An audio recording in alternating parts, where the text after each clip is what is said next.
Hello my dear students, welcome back to Learn Easily channel. ಈ ಒಂದು ವಿಡಿಯೋದಲ್ಲಿ ನಾವು ಐ.ಎ. ರಿಚರ್ಡ್ಸ್ ರವರ 4 kinds of meaning ಈ ಒಂದು ಎಸ್ಸೆಯ ಕನ್ನಡದ ಸರಳ ಸಾರಾಂಶವನ್ನು ಡಿಸ್ಕಸ್ ಮಾಡೋಣ. 4 kinds of meaning ಅರ್ಥದ 4 ವಿಧಗಳು. ಹಾಗೆ ಈ ಒಂದು ಮೀನಿಂಗ್ ಅಂತಕ್ಕಂಥದ್ದು ಪೊಯಿಟ್ರಿಯಲ್ಲಿ ಹೇಗಿರುತ್ತೆ ಎಲ್ಲವನ್ನು ಈ ವಿಡಿಯೋದಲ್ಲಿ ಕನ್ನಡದಲ್ಲಿ ಸರಳವಾಗಿ ಡಿಸ್ಕಸ್ ಮಾಡ್ತಾ ಹೋಗೋಣ. ಮೊದಲಿಗೆ ಐ.ಎ. ರಿಚರ್ಡ್ಸ್ ರವರ ಬಗ್ಗೆ ನೋಡಿದಾಗ, ರಿಚರ್ಡ್ಸ್ ರವರು 20ನೇ ಶತಮಾನದ ಒಬ್ಬ ನವ್ಯ ವಿಮರ್ಶಕರಾಗಿರ್ತಾರೆ. ಇವರು ತಮ್ಮ ಪ್ರಿನ್ಸಿಪಲ್ ಆಫ್ ಲಿಟರರಿ ಕ್ರಿಟಿಸಿಸಮ್ ಕೃತಿಯಲ್ಲಿ ಅವರು ವಿಮರ್ಶೆಯ ಸಿದ್ಧಾಂತಗಳಲ್ಲಿದ್ದ ಒಂದು ಗೊಂದಲಗಳನ್ನು ಹೋಗಲಾಡಿಸಲು ವೈಜ್ಞಾನಿಕವಾದಂತಹ ನಿಖರತೆ ಮತ್ತು ವಸ್ತುನಿಷ್ಠತೆಯೊಂದಿಗೆ ವಿಮರ್ಶೆಯನ್ನು ಮಂಡಿಸ್ತಾರೆ. ಅವರ ಒಂದು ಸಾಂಕೇತಿಕ, ಉಲ್ಲೇಖಿತ, ರೆಫರೆನ್ಷಿಯಲ್ ಮತ್ತು ಭಾವನಾತ್ಮಕ ಎಮೋಟಿವ್ ಭಾಷೆಯ ಒಂದು ನಡುವಿನ ವ್ಯತ್ಯಾಸವನ್ನು ಗುರುತಿಸ್ತಾರೆ. ಇಲ್ಲಿ ಸಂವಹನವನ್ನು ಭಾವನಾತ್ಮಕ ಮತ್ತು ಲೇಖಕನ ಕಾರ್ಯವಂತ ಪರಿಗಣಿಸಲಾಗುತ್ತೆ, ಆದರೆ ಗ್ರಹಿಕೆಯು ಒಂದು ಸಾಂಕೇತಿಕ ಮತ್ತು ಓದುಗನ ಕಾರ್ಯವಾಗಿರುತ್ತೆ ಅಂತ ಹೇಳ್ತಾರೆ. ಅಂದರೆ ಇಲ್ಲಿ ಒಬ್ಬ ಲೇಖಕ ತನ್ನ ಸಂವಹನವನ್ನು ಬರೀಬೇಕಾದ್ರೆ ತನ್ನ ಭಾವನಾತ್ಮಕತೆಯಿಂದ ಬರೆದಿರ್ತಾನೆ, ಆದರೆ ಓದುಗನಿಗೆ ಆ ಗ್ರಹಿಕೆ ಅಂತಕ್ಕಂಥದ್ದು ಒಂದು ಸಿಂಬಲ್ನ ಮೂಲಕ ಆಗಿರುತ್ತೆ, ಅವನ ಒಂದು ಅರ್ಥಗ್ರಹಿಕೆಗೆ ಬಿಡಲಾಗಿರುತ್ತೆ ಅಂತ ಹೇಳ್ತಾರೆ. ಇಲ್ಲಿ ಒಂದು ಅರ್ಥದ 4 ವಿಧಗಳ ಒಂದು ಪ್ರಾಕ್ಟಿಕಲ್ ಕ್ರಿಟಿಸಿಸಮ್ ಬಗ್ಗೆ ನೋಡಿದಾಗ ಇಲ್ಲಿ ರಿಚರ್ಡ್ಸ್ ರವರು ಹೇಳ್ತಾರೆ, ಒಂದು ಅನ್ನೋನ್ ಪೊಯಮ್ಗಳನ್ನು ಒಂದು ಕ್ರಿಟಿಸೈಸ್ ಮಾಡಿದಾಗ, ಅನಲೈಸ್ ಮಾಡಿದಾಗ ಒಂದು ಎದುರಾಗುವಂತಹ ದಾಖಲಾತಿಯ ತೊಂದರೆಗಳು ಮತ್ತು ವಿಶ್ಲೇಷಣೆಯ ಒಂದು ವ್ಯೂಹ ಲ್ಯಾಬಿನ್ರಿತ್ ಅಂತ ಹೇಳ್ತಾರೆ. ಇದನ್ನು ಒಂದು ರಿಚರ್ಡ್ಸ್ ರವರು ಗಮನಿಸ್ತಾರೆ. ಇದು 100 ಓದುಗರಿಂದ 100 ತೀರ್ಪುಗಳಿಗೆ ಕಾರಣವಾಗಬಹುದು ಅಂತಕ್ಕಂಥದ್ದನ್ನ ಹೇಳ್ತಾರೆ. ಈ ತೊಂದರೆಗಳು ಒಂದಕ್ಕೊಂದು ಅವಲಂಬಿತವಾಗಿದ್ದು ಅವುಗಳನ್ನು ಮಂಗಗಳ ಹಿಂಡಿನಂತೆ like a cluster of monkeys ಅಂತ ವಿವರಿಸಲಾಗಿದೆ. ಓದುವಿಕೆಯಲ್ಲಿ ಒಂದು ಪ್ರೈಮರಿ ಅಂದರೆ ಒಂದು ಪ್ರಾಥಮಿಕ ತೊಂದರೆ ಅಂದರೆ ಅರ್ಥಗಳನ್ನು ಗ್ರಹಿಸುವ ಸಮಸ್ಯೆ ಆಗಿರುತ್ತೆ. ಒಂದು ಕವಿತೆಯನ್ನು ಸರಿಯಾಗಿ ಅರ್ಥ ಮಾಡಿಕೊಳ್ಳಲು ಒಬ್ಬರು ಕೆಳಗಿನ 4 ರೀತಿಯ ಪ್ರಶ್ನೆಗಳನ್ನು ಮೊದಲು ಅರ್ಥ ಮಾಡ್ಕೋಬೇಕು ಅಂತ ಹೇಳ್ತಾರೆ. ಅರ್ಥ ಎಂದರೇನು? ನಾವು ಅರ್ಥವನ್ನು ತಿಳಿದುಕೊಳ್ಳಲು ಪ್ರಯತ್ನಿಸುವಾಗ ಏನು ಮಾಡ್ತಾ ಇರ್ತೇವೆ? ನಾವು ಏನನ್ನು ತಿಳಿದುಕೊಳ್ತಾ ಇದ್ದೇವೆ? ಇಲ್ಲಿ ಲಿಟ್ರೇಚರ್ನ ಒಂದು ಸ್ಟಡಿ, ಒಂದು ಸಾಹಿತ್ಯ ಅಧ್ಯಯನದಲ್ಲಿ ಒಟ್ಟು ಅರ್ಥ, ಟೋಟಲ್ ಮೀನಿಂಗ್ ಎಂಬುದು ವಿವಿಧ ಸಹಾಯಕ ಅರ್ಥಗಳ ಒಂದು ಸಂಯೋಜನೆಯಾಗಿದೆ. ಭಾಷೆಯು ಹಲವಾರು ಕಾರ್ಯಗಳನ್ನು ನಿರ್ವಹಿಸುತ್ತೆ. ಇದಕ್ಕಾಗಿ ರಿಚರ್ಡ್ ರವರು 4 ವಿಧದ ಅರ್ಥಗಳನ್ನು ಇಲ್ಲಿ ವಿಂಗಡಿಸಿಕೊಟ್ಟಿದ್ದಾರೆ. ದ 4 kinds ಆಫ್ ಮೀನಿಂಗ್ ಅಂತಕ್ಕಂಥದ್ದು. ಇಲ್ಲಿ ಆ 4 kinds ಆಫ್ ಮೀನಿಂಗ್ನಲ್ಲಿ ಭಾವ, ಸೆನ್ಸ್ ಅಂತಕ್ಕಂಥದ್ದು ಫಸ್ಟ್, ಆದರೆ ಅನಿಸಿಕೆ, ಫೀಲಿಂಗ್, ಟೋನ್, ಧ್ವನಿ ಮತ್ತು ಇಂಟೆನ್ಷನ್, ಉದ್ದೇಶ, ಈ 4 ಸೆನ್ಸ್, ಫೀಲಿಂಗ್, ಟೋನ್ ಮತ್ತು ಇಂಟೆನ್ಷನ್. ಮೊದಲಿಗೆ ಸೆನ್ಸ್ ಅಂದಾಗ ಭಾವ ಅಂತೇಳಿ ಕನ್ನಡದಲ್ಲಿ ಕರೀತೇವೆ. ಇದು ಮಾತನಾಡುವವರು ಮತ್ತು ಕೇಳುಗರ ಇಬ್ಬರ ದೃಷ್ಟಿಕೋನದಿಂದಲೂ ಸರಳವಾದ ಶಾಬ್ದಿಕ ಅರ್ಥವಾಗಿರುತ್ತೆ. ಅಂದರೆ ಒಂದು ಪದವನ್ನು ಓದಿದಾಗ ಅಲ್ಲಿ ಮಾತನಾಡ್ತಾ ಅಂದರೆ ಒಂದು ಪದವನ್ನು ಹೇಳಿದಾಗ ಅದು ಮಾತನಾಡೋರು ಮತ್ತು ಕೇಳಿಸ್ಕೊಳ್ಳೋರು ಇಬ್ಬರಿಗೂ ಸಹ ಅದು ಸರಳವಾಗಿ ಅರ್ಥ ಆಗ್ತಕ್ಕಂತಹ ಒಂದು ಶಬ್ದಗಳನ್ನು ಭಾವ, ಸೆನ್ಸ್ ಅಂತ ಕರಿತೀವಿ. ಇದರಲ್ಲಿ ಮಾತನಾಡುವವರು ಕೇಳುಗರ ಗಮನವನ್ನು ಯಾವುದಾದ್ರೂ ಒಂದು ವಿಷಯದ ಕಡೆಗೆ ಸೆಳೆಯಬೇಕಾದಾಗ ಇದನ್ನು ಬಳಸ್ತಾರೆ ಅಂತ. ಉದಾಹರಣೆಗೆ ಒಂದು ಪದ ಅಥವಾ ಒಂದು ಕವಿತೆಯ ಅರ್ಥ ಅಂತ. ಇದು ಮಾತನಾಡುವವರಿಂದ ಕಲ್ಪಿಸಲ್ಪಟ್ಟ ಕಲ್ಪನೆಯನ್ನು ಇದು ಪ್ರತಿನಿಧಿಸ್ತಾ ಇರುತ್ತೆ.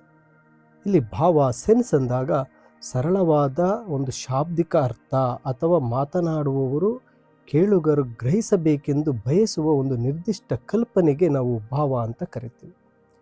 ಇನ್ನು ಫೀಲಿಂಗ್, ಅನಿಸಿಕೆ, ಇದು ಭಾವನೆಗಳು, ಭಾವನಾತ್ಮಕ ಧೋರಣೆಗಳು, ಇಚ್ಛೆ, ಬಯಕೆ, ಸಂತೋಷ ಮತ್ತು ಅಸಮಾಧಾನವನ್ನು ಕೂಡ ಸೂಚಿಸುತ್ತೆ.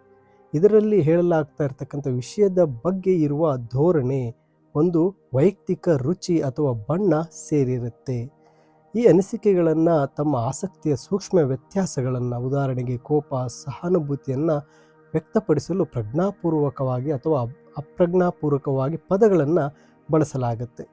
ಗಣಿತವು ಅನಿಸಿಕೆಗಳು ಇಲ್ಲದಿರುವ ಒಂದು ಸಾಧಾರಣ ಸಂದರ್ಭವಾಗಿದೆ.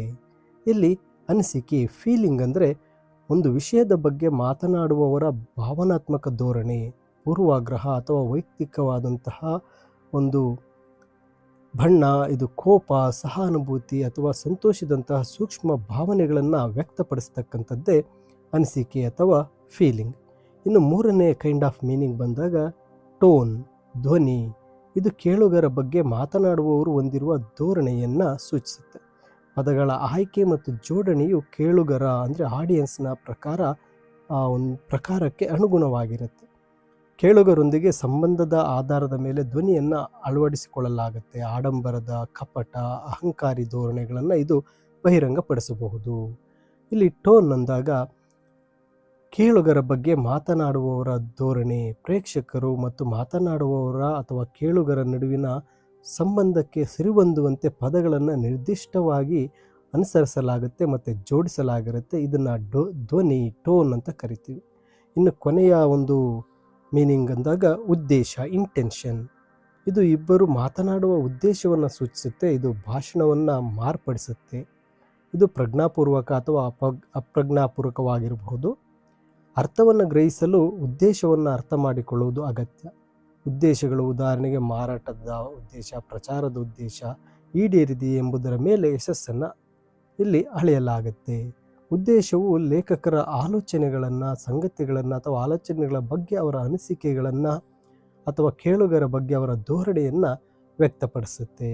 ಇಲ್ಲಿ ಇಂಟೆನ್ಷನ್, ಉದ್ದೇಶ ಅಂದರೆ ಮಾತನಾಡುವವರ ಗುರಿ ಅಥವಾ ಅವರು ಸಾಧಿಸಲು ಬಯಸುವ ಪರಿಣಾಮ. ಇದು ಉಳಿದ ಮೂರು ಕಾರ್ಯಗಳನ್ನು ಹೇಗೆ ಬಳಸಬೇಕೆಂಬುದನ್ನು ನಿರ್ಧರಿಸಿರುತ್ತೆ. ಅದು ಇಂಟೆನ್ಷನ್, ಉದ್ದೇಶ. ಮತ್ತು ಇವುಗಳ ಒಂದು ಅಪ್ಲಿಕೇಶನ್ ಆಫ್ ಫಂಕ್ಷನ್ ಅಂತ ಅಂದರೆ ಕಾರ್ಯಗಳ ಒಂದು ವಿಫಲತೆ, ಈ ಮೇಲಿನ ಕಾರ್ಯಗಳ ವಿಫಲತೆ ಯಾವಾಗ ಆಗುತ್ತೆ ಅಂತ. ಇದು ಪೂರ್ಣ ವಿಫಲತೆ ಯಾವಾಗ ಆಗುತ್ತೆ ಅಂದರೆ ಓದುಗನು ಸೆನ್ಸ್, ಭಾವವನ್ನು ತಪ್ಪಾಗಿ ಗ್ರಹಿಸ್ತಾನೆ, ಅನಿಸಿಕೆಗಳನ್ನು ವಿರೂಪಗೊಳಿಸ್ತಾನೆ, ಧ್ವನಿಯನ್ನು ತಪ್ಪಾಗಿ ಅರ್ಥೈಸ್ತಾನೆ ಮತ್ತು ಉದ್ದೇಶವನ್ನು ನಿರ್ಲಕ್ಷಿಸ್ತಾನೆ. ಭಾಗಶಃ ಕುಸಿತ ಯಾವಾಗ ಅಂದಾಗ ಒಂದು ಕಾರ್ಯದಲ್ಲಿನ ವಿಫಲತೆಯು ಸಾಮಾನ್ಯವಾಗಿ ಇತರ ಕಾರ್ಯಗಳಲ್ಲೂ ತಪ್ಪುಗಳಿಗೆ ಕಾರಣವಾಗುತ್ತೆ. ಇಲ್ಲಿ ಭಾಷೆಯ ಒಂದು ವಿಭಿನ್ನ ಬಳಕೆಗಳಲ್ಲಿ ಅದರ ಒಂದು ಪಾತ್ರ ಹೇಗಿದೆ ಅಂತ. ಇಲ್ಲಿ ಮೊದಲಿಗೆ ಈ ಒಂದು ತಪ್ಪು ಗ್ರಹಿಕೆ ಅಥವಾ ಅದರ ಈ ಒಂದು ಕಾರ್ಯಗಳ ಒಂದು ಪ್ರಧಾನ ಅಂದಾಗ ಇಲ್ಲಿ ಸನ್ನಿವೇಶ, ವೈಜ್ಞಾನಿಕ ದಾಖಲೆಗಳಲ್ಲಿ ಅದರ ಕಾರ್ಯ ಏನಿರುತ್ತಪ್ಪ ಅಂದರೆ ಭಾವ, ಸೆನ್ಸ್.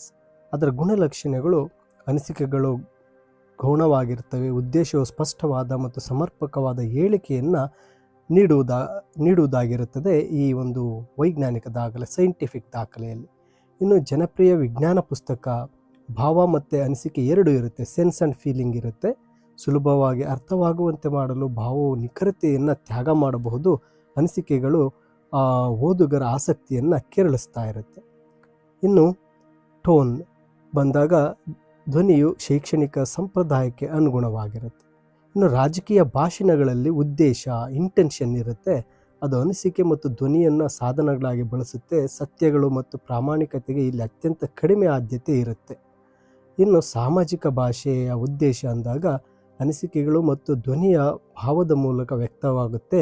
ಉದಾಹರಣೆ, ನಿಮ್ಮನ್ನು ಭೇಟಿಯಾಗೋದಕ್ಕೆ ಸಂತೋಷವಾಯಿತು ಅಂತ ಹೇಳ್ತಕ್ಕಂಥದ್ದು ಇದು ಸಾಮಾಜಿಕ ಭಾಷೆ, ಸೋಷಿಯಲ್ ಲ್ಯಾಂಗ್ವೇಜ್ ಅಂತ ಹೇಳ್ತೀವಿ. ಇನ್ನು ಎ ರಿಚರ್ಡ್ಸ್ ರವರು ಮೀನಿಂಗ್ ಆಫ್ ಪೊಯೆಟ್ರಿ ಬಗ್ಗೆ ಮಾತಾಡ್ತಾರೆ. ಇಲ್ಲಿ ಪೊಯೆಟ್ರಿಯಲ್ಲಿ ಸಾಮಾನ್ಯವಾಗಿ ಅನಿಸಿಕೆ, ಫೀಲಿಂಗ್ ಮತ್ತು ಧ್ವನಿ, ಟೋನ್ ಪ್ರಧಾನವಾಗಿರುತ್ತೆ ಅಂತ ಹೇಳ್ತಾರೆ. ಹಲವು ಬಾರಿ ಇವು ಭಾವ, ಸೆನ್ಸ್ನ ವೆಚ್ಚದಲ್ಲಿ ಕಾರ್ಯನಿರ್ವಹಿಸುತ್ತೆ ಅಂತ ಕೂಡ ರಿಚರ್ಡ್ ರವರು ಹೇಳುತ್ತಾರೆ. ಇಲ್ಲಿ ಆ ಒಂದು ಭಾವನಾತ್ಮಕ ಪ್ರಭಾವ ಅಂದಾಗ ಇಲ್ಲಿ ಒಂದು ಎಫೆಕ್ಟ್. ಇಲ್ಲಿ ಕವಿತೆಯಲ್ಲಿನ ಹೇಳಿಕೆಗಳು ವೈಜ್ಞಾನಿಕವಾಗಿ ಸತ್ಯವಾಗಿರಬೇಕೆಂಬ ಉದ್ದೇಶ ಹೊಂದಿರೋದಿಲ್ಲ. ಆ ಪದ್ಯದಲ್ಲಿ ಅಥವಾ ಕವಿತೆಯಲ್ಲಿ ಅವು ಭಾವನೆಗಳು ಮತ್ತು ಧೋರಣೆಗಳನ್ನು ಪ್ರಕಟಿಸಲು ಅಥವಾ ಕುಶಲತೆಯಿಂದ ಬಳಸುವ ಸಾಧನಗಳಾಗಿರುತ್ತೆ.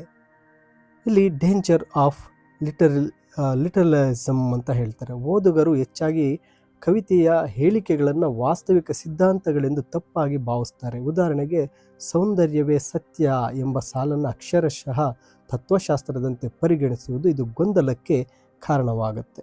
ನಂತರ ಉದ್ದೇಶಪೂರ್ವಕವಾಗಿ ವಿರೂಪಗೊಳಿಸುವಿಕೆ. ಕವಿಗಳು ತಮಗೆ ಬೇಕಾದ ಅನಿಸಿಕೆ ಅಥವಾ ಧ್ವನಿಯನ್ನು ಯಶಸ್ವಿಯಾಗಿ ಹೊರಹೊಮ್ಮಿಸಲು ತಾರ್ಕಿಕವಾಗಿ ಮೂರ್ಖತನದ ಅಥವಾ ಅಪ್ರಸ್ತುತ ಹೇಳಿಕೆಗಳನ್ನು ಉದ್ದೇಶಪೂರ್ವಕವಾಗಿ ಬಳಸಬಹುದಾಗಿರುತ್ತೆ. ಇನ್ನು ಲ್ಯಾಂಗ್ವೇಜ್ ಫಂಕ್ಷನ್ಸ್ ಇನ್ ಪೊಯಿಟ್ರಿ. ಕವಿತೆಯಲ್ಲಿ ಭಾಷೆಯ ಕಾರ್ಯಗಳು. ಅನಿಸಿಕೆ ಮತ್ತು ಧ್ವನಿ ಹೆಚ್ಚಾಗಿ ಪ್ರಾಬಲ್ಯ ಹೊಂದಿದ್ದು ಭಾವವನ್ನು ತಿರಸ್ಕರಿಸಬಹುದು. ಕವಿತೆಯಲ್ಲಿ ಹೇಳಿಕೆಗಳನ್ನು ಅವುಗಳ ಸ್ವಂತ ಅರ್ಥಕ್ಕಾಗಿ ಬಳಸುವ ಬದಲು ಭಾವನೆಗಳ ಮೇಲಿನ ಅವುಗಳ ಪ್ರಭಾವಕ್ಕೆ ಬಳಸಲಾಗುತ್ತೆ. ಇನ್ನು ಕವಿತೆಗಳ ಹೇಳಿಕೆಗಳು ಸತ್ಯದ ಮೌಲ್ಯವನ್ನು ಪ್ರಶ್ನಿಸುವುದು, ಅವುಗಳ ಕಾರ್ಯವನ್ನು ತಪ್ಪಾಗಿ ಅರ್ಥೈಸಿಕೊಳ್ಳುವುದಾಗಿದೆ. ಅವು ಸಿದ್ಧಾಂತಕ್ಕೆ ಅಥವಾ ಜ್ಞಾನಕ್ಕೆ ಕೊಡುಗೆ ನೀಡೋದಿಲ್ಲ. ಕಥನ ಕವನಗಳಲ್ಲಿ, ನರೇಟಿವ್ ಪೊಯೆಟ್ರಿಗಳಲ್ಲಿ ಹೇಳಿಕೆಗಳನ್ನು ಸತ್ಯವೆಂದು ತಪ್ಪಾಗಿ ಭಾವಿಸುವ ಅಪಾಯ ಕಡಿಮೆ ಇರುತ್ತೆ. ಇನ್ನು ಇವು ತಾತ್ವಿಕ ಅಥವಾ ಧ್ಯಾನಾತ್ಮಕ ಕವನಗಳು ಗೊಂದಲಕ್ಕೆ ಕಾರಣವಾಗಬಹುದು. ಓದುಗರು ಹೇಳಿಕೆಗಳನ್ನು ಅತಿಯಾಗಿ ಗಂಭೀರವಾಗಿ ಪರಿಗಣಿಸಿ ಅವುಗಳನ್ನು ಅಸಂಬದ್ಧವೆಂದು ಕಾಣಬಹುದು. ನನ್ನ ಆತ್ಮವು ಪೂರ್ಣವಾಗಿ ಸಾಗುತ್ತಿರುವ ಹಡಗು ಅಂತ ಹೇಳ್ತಕ್ಕಂಥದ್ದು ಇದಕ್ಕೆ ಉದಾಹರಣೆಯಾಗಿರುತ್ತೆ. ಓದುಗರು ಹೇಳಿಕೆಗಳನ್ನು ಅತ್ಯಗತ್ಯ ತತ್ವಶಾಸ್ತ್ರವೆಂದು ಒಪ್ಪಿಕೊಳ್ಳಬಹುದು. ಉದಾಹರಣೆ ಸೌಂದರ್ಯವೇ ಸತ್ಯ, ಸತ್ಯವೇ ಸೌಂದರ್ಯ. ಆದರೆ ರಿಚರ್ಡ್ ಇವುಗಳನ್ನು ಕೇವಲ ಭಾವನೆಯ ಅಭಿವ್ಯಕ್ತಿಗಳು ಅಂತ ಹೇಳ್ತಾರೆ. ಕವಿಗಳು ಅನಿಸಿಕೆಯನ್ನು ವ್ಯಕ್ತಪಡಿಸಲು ಅಥವಾ ಧ್ವನಿಯನ್ನು ಸರಿಹೊಂದಲು ಭಾವ ಸೆನ್ಸನ್ನು ಹತ್ತಿಕ್ಕಬಹುದು ಅಥವಾ ಹೇಳಿಕೆಗಳನ್ನು ಒಂದು ರೀತಿ ವಿರೂಪಗೊಳಿಸಬಹುದು. ಅವುಗಳ ಒಂದು ತಾರ್ಕಿಕ, ಅಪ್ರಸ್ತುತ ಅಥವಾ ಮೂರ್ಖನಂತೆ ಮಾಡಬಹುದು ಅಂತ ಹೇಳ್ತಾರೆ. ಇಲ್ಲಿ ಕೊನೆಗೆ ವಿ ರಿಚರ್ಡ್ಸ್ರವರು ಈ ವಿಮರ್ಶೆಯನ್ನು ಒಂದು ಕಲೆ ಅಂತ ಪರಿಗಣಿಸ್ತಾರೆ. ಕ್ರಿಟಿಸಿಸಮನ್ನು ಒಂದು ಕಲೆ ಅಂತ ಪರಿಗಣಿಸ್ತಾರೆ. ಕವಿತೆಯ ಹೇಳಿಕೆಗಳು ಹೆಚ್ಚಾಗಿ ಅನಿಸಿಕೆ, ಧ್ವನಿ ಮತ್ತು ಉದ್ದೇಶದ ಮರೆಮಾಚಿದ ರೂಪಗಳು ಅಥವಾ ಪರೋಕ್ಷ ಅಭಿವ್ಯಕ್ತಿಗಳಾಗಿರುತ್ತೆ ಅಂತ ಹೇಳ್ತಾರೆ. ನಿಜವಾದ ತಿಳುವಳಿಕೆಯು ಕೇವಲ ಭಾವಕ್ಕಿಂತ ಹೆಚ್ಚಿನದ್ದು ಒಳಗೊಂಡಿರುತ್ತೆ. ಇದು ವಿಭಿನ್ನ ರೀತಿಯ ತಿಳುವಳಿಕೆಯಾಗಿದೆ. ಕವಿತೆಯನ್ನು ಧ್ವನಿ, ಉದ್ದೇಶ, ಅನಿಸಿಕೆ ಮತ್ತು ಭಾವದ ಮಿಶ್ರಣವಾಗಿ ನೋಡಲು ವಿಫಲವಾದರೆ ಅದು ಕವಿತೆಯನ್ನು ತಪ್ಪಾಗಿ ಅರ್ಥೈಸಿಕೊಳ್ಳಲು ಕಾರಣವಾಗುತ್ತೆ ಅಂತ ಹೇಳಿ ರಿಚರ್ಡ್ಸ್ರವರು ಎಚ್ಚರಿಸ್ತಾರೆ.